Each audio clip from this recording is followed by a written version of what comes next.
Hai guys, selamat datang di Sejarah Dunia bersama saya, Aditya.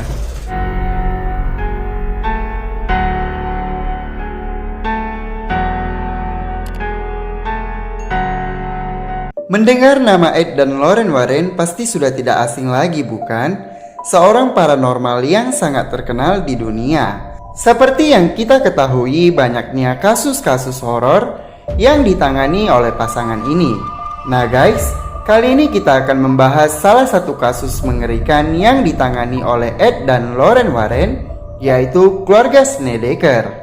Keluarga Snedeker terdiri dari ayah dan ibu yang bernama Ellen Snedeker dan Carmen Snedeker. Pasangan ini memiliki 3 orang anak. Anak pertama mereka yaitu Philip Snedeker, anak kedua yaitu Brenda Snedeker, dan anak ketiga yaitu Jennifer Snedeker. Ellen dan Carmen juga merawat seorang anak perempuan yang bernama Tammy.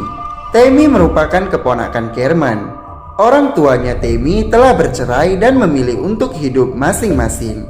Dan kemudian Carmen membawa Tammy untuk tinggal bersama keluarganya. Keluarga Snedeker sudah menganggap Tammy seperti anaknya sendiri. Mereka tidak membedakan kasih sayang terhadap anak-anaknya. Anak pertama mereka yaitu Philip menderita penyakit limfoma Hodgkin cancer, salah satu jenis kanker getah bening. Philip sedih dengan kehidupannya. Ia berpikir bahwa dirinya tidak memiliki umur yang panjang. Dan ia juga sering mencoba untuk bunuh diri. Karena ia berpikir bahwa dirinya hanya menyusahkan orang tuanya saja. Orang tua Philip juga sering bertengkar dalam hal ekonomi keluarga mereka. Mereka telah kehabisan uang dalam menjalani pengobatan kanker yang diderita Philip. Dan juga jarak rumah sakit yang sangat jauh dari rumah mereka. Pada saat itu, Philip menjalani pengobatannya di rumah sakit yang bernama Medical Treatment Yukon Hospital Cancer, Colbert, Connecticut, Amerika. Dalam seminggu 4 kali, Philip menjalani pengobatan di rumah sakit tersebut. Perjalanan yang sangat jauh membuat ibunya merasa jenuh, juga membuat Philip menjadi lelah. Dokter mengatakan bahwa Philip tidak boleh kelelahan. Ia juga harus istirahat yang cukup. Agar jarak rumah mereka dengan rumah sakit tidak jauh, dokter menyarankan kepada mereka untuk mencari rumah dekat dengan lokasi rumah sakit, supaya proses penyembuhan terhadap Philip bisa optimal dan Philip pun bisa segera sembuh. Kemudian Carmen meminta kepada suaminya yaitu Ellen untuk mencari sebuah rumah di dekat Connecticut agar lebih dekat dengan rumah sakit. Tetapi suaminya menolak karena suaminya tidak memiliki uang yang cukup untuk menyewa rumah di daerah Connecticut yang sangat mahal. Dan sang suami juga mengatakan lebih baik duit itu digunakan untuk berobat saja. Namun Carmen bersikeras ingin tinggal di dekat Connecticut agar lebih dekat dengan rumah sakit. Akhirnya sang suami pun menjual mobilnya dan menggantikannya dengan mobil tahun rendah. Kemudian mereka pun segera mencari rumah sewa di Connecticut, Amerika. Setelah berkeliling mencari rumah sewa di Connecticut, akhirnya mereka pun menemukan sebuah rumah yang besar serta halamannya yang luas. Mereka sangat menyukai rumah tersebut dan bahkan harga sewa rumah tersebut sangat murah. Juga rumah itu sangat dekat dengan rumah sakit tempat Philip menjalani pengobatannya. Lalu mereka pun menjumpai penjaga rumah itu dan bertanya tentang rumah tersebut. Tetapi penjaga rumah itu tidak berbicara banyak dengan mereka.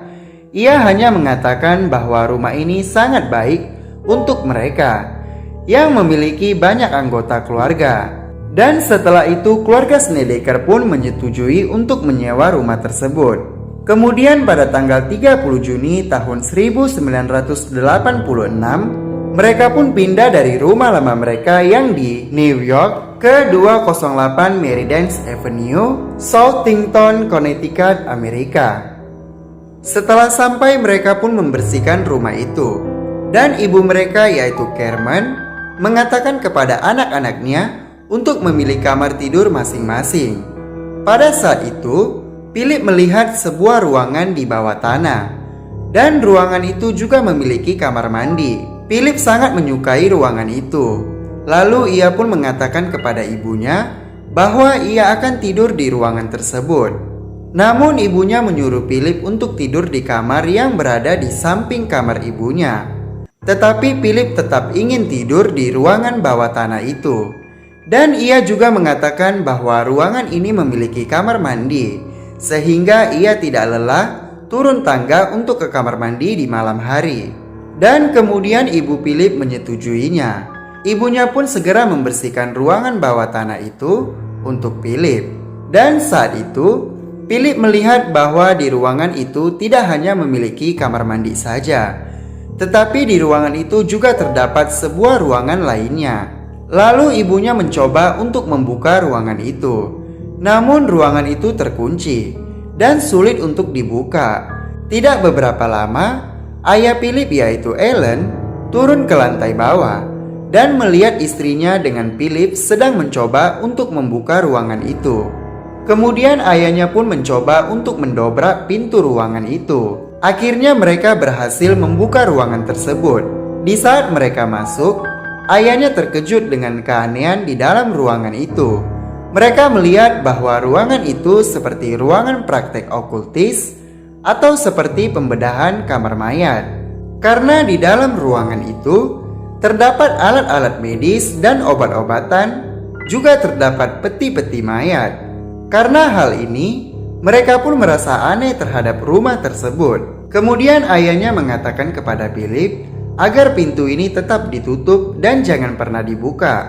Lalu Kerman mengatakan kepada suaminya, mengapa alat-alat ini tidak dibuang saja. Tetapi suaminya mengatakan bahwa semua itu milik orang pertama di rumah ini. Lebih baik kita anggap bahwa kita tidak mengetahuinya dan menjadi penyewa yang baik. Kemudian mereka pun kembali menutup ruangan tersebut. Pada malam pertama mereka di rumah itu, Philip yang sedang tidur bermimpi bahwa ia didatangi oleh sekelompok orang yang telah meninggal dengan tubuh yang sangat mengerikan dan ingin menyerang Philip. Lalu Philip pun terbangun. Setelah terbangun, Philip melihat pintu ruangan yang sudah ditutup itu terbuka kembali. Philip juga melihat seperti ada seseorang di dalam ruangan itu yang sedang melakukan pembedahan mayat. Philip yang merasa heran dan ia pun mendekati ruangan itu. Saat di dalam ruangan itu, ia sangat terkejut dengan apa yang dilihatnya. Philip pun segera berlari ke tempat tidurnya dan ia melihat seseorang yang keluar dari ruangan itu, menghampirinya dan berdiri di depannya. Orang itu seperti seorang lelaki yang memiliki tubuh hitam besar dan memiliki rambut yang panjang, juga memakai topi, serta matanya yang berwarna merah membulat, dan bahkan ia tidak memiliki kelopak mata. Dengan sangat ketakutan, Philip pun mencoba menghidupi lampu, namun tidak ada siapapun di depannya. Lalu ia melihat ke arah pintu ruangan tersebut, dan pintu ruangan itu kembali tertutup. Kemudian setelah itu Philip merasa keanehan itu seperti nyata. Dan ia berpikir, mungkin diriku sudah mendekati ajalku, tapi aku tidak perlu takut. Dan ia pun kembali melanjutkan tidurnya. Keesokan paginya, ibu Philip membangunkannya untuk sarapan. Dan ibunya membawa kain pel, juga ember, untuk membersihkan lantai kamar Philip. Philip yang baru terbangun melihat ke arah lantai dengan sangat terkejut. Ia melihat bahwa air tersebut berubah seperti darah. Dan ibunya mengatakan kepada Philip, "Philip, kamu kenapa? Apakah kamu sakit?" Lalu Philip mengatakan kepada ibunya, "Ini air untuk apa, ibu?" Dan ibunya menjawab, "Ini air untuk membersihkan kamar kamu." Saat Philip melihat kembali ke lantai itu, air yang seperti darah itu pun berubah seperti air biasa. Setelah itu Philip pun semakin merasa aneh dengan hal-hal yang dilihatnya. Dan ia menceritakan soal kejadian yang dialaminya semalam kepada ibunya. Tetapi ibunya mengatakan bahwa mungkin ini karena efek samping dari obat-obatannya, sehingga membuat Philip menjadi berhalusinasi. Pada malam kedua mereka di rumah itu, hal yang sama kembali terjadi kepada Philip. Semua roh-roh di rumah itu ingin menyerangnya dan ia melihat tembok kamarnya bercak darah. Ia juga mendengar suara-suara misterius.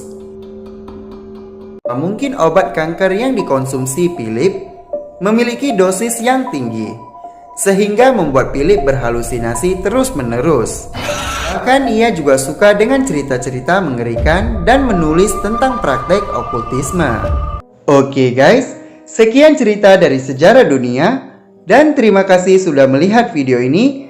Jangan lupa klik tombol subscribe dan nyalakan notifikasinya agar kalian mengetahui video baru dari sejarah dunia. Like video ini jika kamu suka dan juga komen di bawah ya guys. See you next video guys.